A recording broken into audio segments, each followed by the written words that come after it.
My fiancée live streamed her bachelorette party, joking, "Should I even marry him?" I replied in the chat, "Don't bother."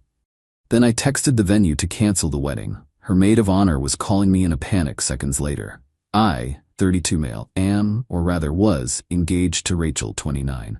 I thought we were happy. I thought the meticulous planning, the endless discussions about floral arrangements and font choices for the invitations were the shared, tedious joy of two people building a life.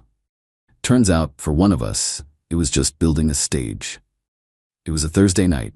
I was at home, paying the final deposit for the caterer online, feeling that quiet, adult satisfaction of checking a major item off a to-do list. My phone buzzed with a notification. Rachel F. is live on Instagram. I smiled. Her bachelorette party. A weekend at some fancy rental house with her maid of honor Carolyn and a gaggle of their friends. I clicked, expecting to see silly games and champagne flutes. And I did. The camera was shaky, clearly held by Carolyn. Rachel was front and center, wearing a future Mrs. Miller sash, her face flushed from alcohol. They were laughing loudly. Okay, real talk," Carolyn slurred, turning the camera to frame them both. "You're getting locked down. How does it feel?" Rachel took a dramatic swig from a bottle. "Alexander's great, you know? He's so stable." She said the word like it was a terminal diagnosis. Her friends giggled. "He pays the bills on time, his car is always clean, he remembers to take the trash out." "But is he fun?" someone shouted from off-screen. Rachel's eyes, usually so bright and focused on me, looked glassy and distant. She leaned into the camera, a conspiratorial smirk on her face. "He's a great provider. My parents love him. But is it enough?" "Honestly, guys," she paused for effect, looking around at her cheering friends, "should I even marry him?" The room erupted in a mix of woos and "don't do it." Carolyn was laughing so hard, the camera shook violently. The chat on the side of the screen was flying by. Hearts, laughing emojis, comments like, "Run girl," and "OMG Rachel." My world didn't shatter. There was no explosion of rage, it was more like the flick of a switch. A cold, silent, and profound click in my brain. The background noise of my life, the hum of the refrigerator, the distant city traffic, seemed to fade into a perfect, crystalline silence. She wasn't asking a question. She was voicing a doubt she'd clearly been nursing for a while. And she was doing it in front of an audience of hundreds. My fingers moved before my brain had fully caught up. I was logged into my personal account, the one with my face as the profile picture. I typed one sentence into the live chat. "Don't bother." I didn't wait to see the reaction. I closed the app. My heart was beating a steady, rhythmic drum, not fast, just strong. Practicality took over. The venue. I opened my texts, scrolled to our coordinator, Deborah. "Hi Deborah, this is Alexander Miller. Please consider this message my formal notification that I am canceling our wedding scheduled for October 12th. I understand the deposit is non-refundable. Please confirm receipt of this message. Thank you." I hit send. The spreadsheet, we had a massive shared Google sheet, budgets, guest lists, vendor contacts. I clicked File, Make a Copy, saved it to my private drive. Then I went back to the original, clicked Share, found Rachel's name, and selected Remove Access. Click, the caterer, I had literally just paid them. I sent a follow-up email. Subject, cancellation, event number 24601. Hello, further to my payment a few moments ago, the event has now been canceled. As per our contract, I understand this evening's payment and the initial deposit are non-refundable. No further action is needed. Regards, Alexander Miller. My phone rang. Carolyn. Her face, contorted in a fake smile on the caller ID, was the same one I'd just seen on the live stream. I watched it ring until it went to voicemail. A text bubble immediately popped up. "Carolyn, Alexander, call me. Now." Another one, seconds later. "What did you do?" And the one that made it all real. The venue just emailed Rachel a cancellation confirmation. WTF is going on? I put my phone on silent, face down on the counter. I went to the kitchen and poured myself a tall glass of ice water. The house was quiet. She had asked a question, and I had simply given her an answer. The rest? It wasn't revenge. It was just paperwork. Update 1. The next 24 hours were a strange sort of silent storm. My phone was a nuclear reactor of notifications, dozens of missed calls from Rachel, Carolyn, and a few numbers I didn't recognize. Texts ranged from the hysterical, "How could you do this to me?" to the vaguely threatening, "You better answer your phone, Alexander." I didn't. I forwarded the venue cancellation email to Rachel's father, who had paid the initial deposit. The subject line was FYI, and the body was blank. I felt it was only right he'd be informed where his money went. Rachel got home late Friday afternoon. I heard her key in the lock, the sound of her suitcase wheels on the hardwood floor. I was sitting on the sofa reading a book. Alexander. I looked up. Her face was pale, her eyes red and puffy. The party sash was gone. "You have 5 minutes to explain yourself," she said, her voice trembling with a rage that felt completely unearned. "Explain what, Rachel?" I asked, placing my bookmark carefully. "You asked a question. I gave you an answer. I then acted on that answer." "It was a joke. I was drunk. It was my bachelorette party," she shrieked, the volume escalating with each excuse. "You don't just blow up our entire lives over a stupid joke. Was it a joke when you said I was stable, like it was a bad thing? Or when your friends were telling you to run? That all seemed pretty genuine to me. You were performing, Rachel, and you forgot your most important audience member was watching. You humiliated me," she cried. "You commented for everyone to see, then you called the venue. My phone blew up. Do you know how embarrassing that was?" "I imagine it was very embarrassing," I said calmly. "But you were the one live streaming to hundreds of people. The humiliation, as you call it, began when you held up our relationship for public ridicule. I just ended the show." This seemed to stun her. She sputtered, searching for a new angle.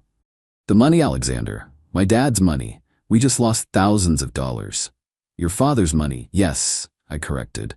"I paid the final deposits for the caterer and the band myself last night, so I'm out a fair bit too. I've already emailed your father. I'll be sending him a check for my half of the non-refundable venue deposit he covered. It's the least I can do."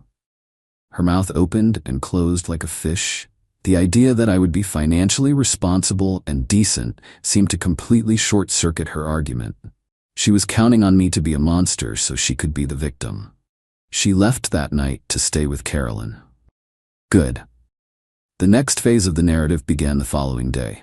Carolyn, a PR disaster in her own right, created a new group chat with our mutual friends titled Supporting Rachel. Her opening salvo was a masterclass in spin.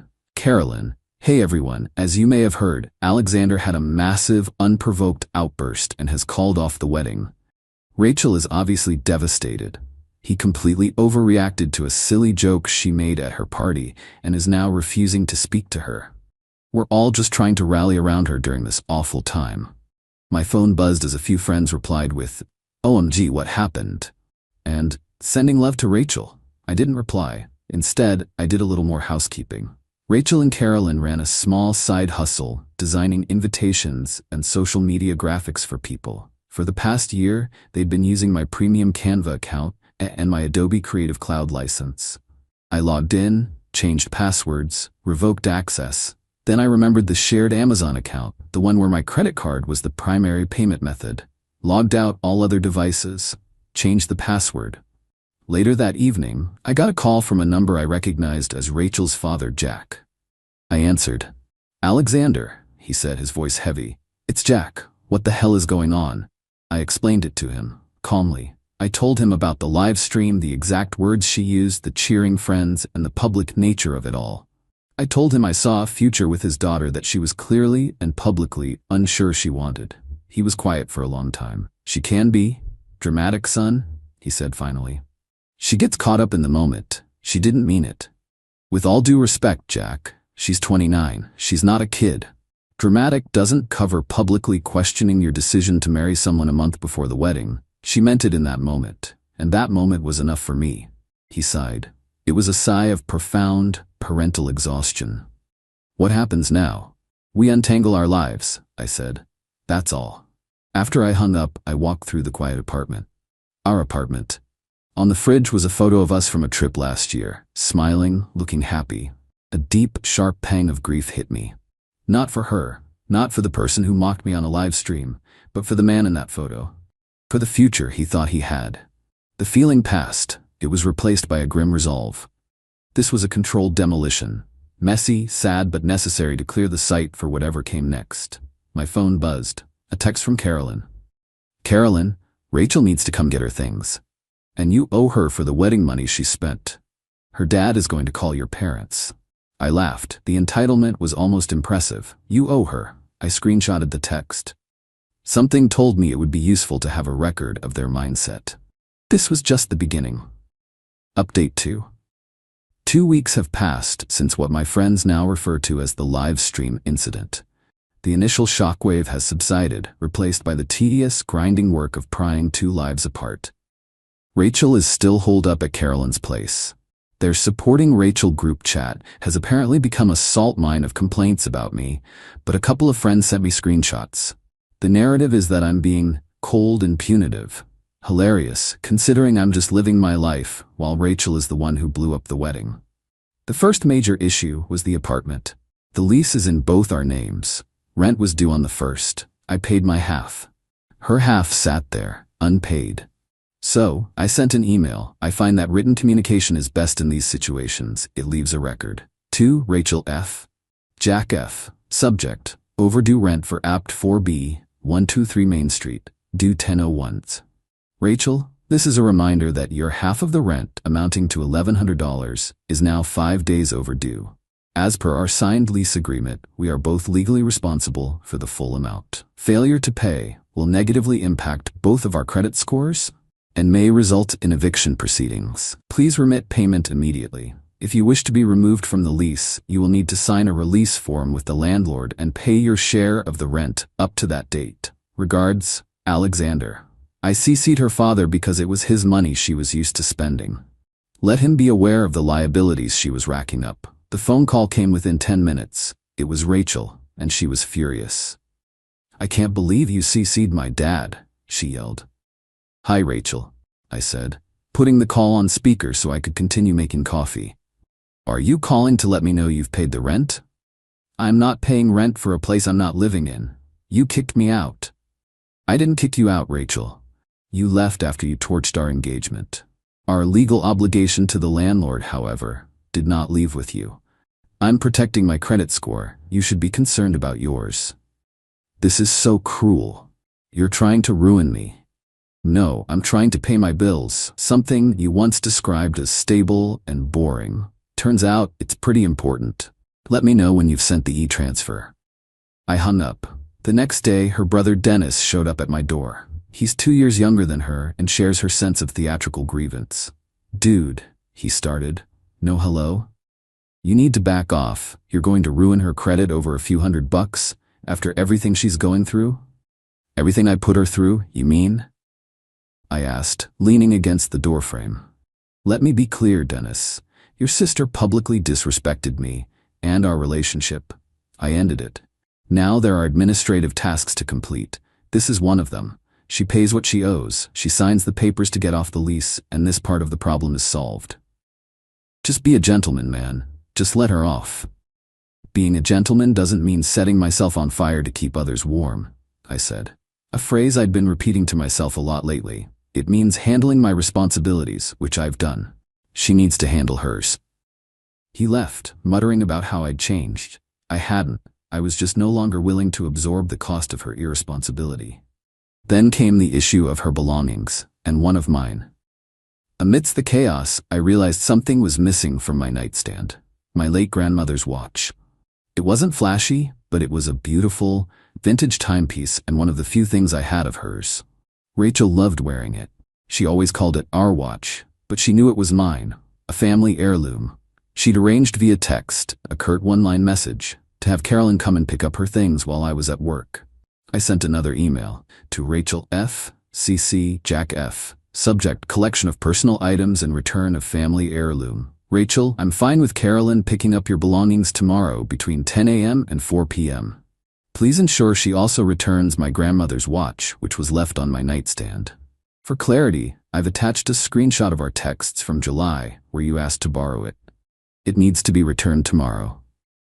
Thank you. Alexander. The CC to her father was a calculated move. He knew my grandmother. He knew how much that watch meant to me. I was making it clear that this wasn't just stuff. This was a line being crossed. The next day, I came home from work to an apartment that felt eerily empty. Her closets were cleared out, her makeup gone from the bathroom. It was a relief. I checked my nightstand, no watch. My heart sank, but the anger that followed was cold and sharp. This wasn't an oversight. This was a petty, deliberate theft. The rent remained unpaid. The watch was gone. But something new had appeared in my inbox. An email from Jack.